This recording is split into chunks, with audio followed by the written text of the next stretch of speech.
Hello everyone, my name is Buddy Galletti and I'm going to be walking you through this problem.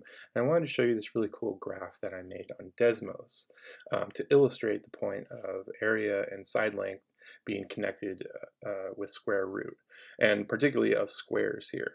Now, I'm going to give you this link in the handout, but you can totally ignore this whole left-hand side, all this stuff. Just put it away. Don't even look at it, right?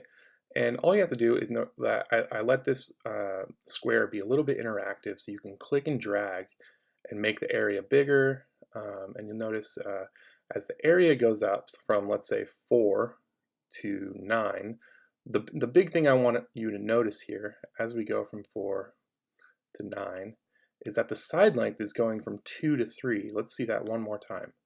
Now, when we talk about square roots, we're always considering the area of a square, and the square root of the area of a square is just equal to the side length of that square.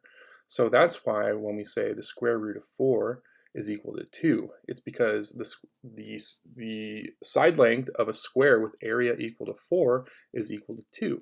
And likewise, if we were to make this square have area 9, we would see the side length would have to be 3, and that's because 3 squared equals 9, which also means the square root of 9 is equal to 3.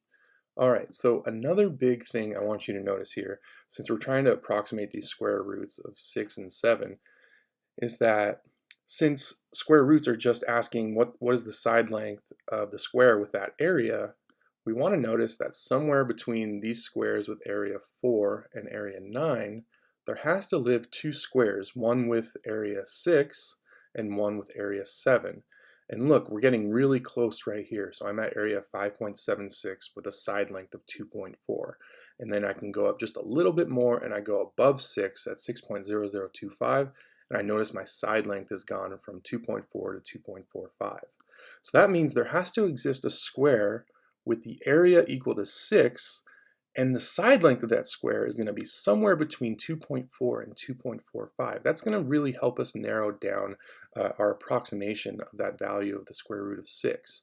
So we can also do the same thing with 7. We can climb a little bit, and look, we go from just below 7 to just above 7 here. And we notice that the side lengths here are jumping from 2.6 to 2.65.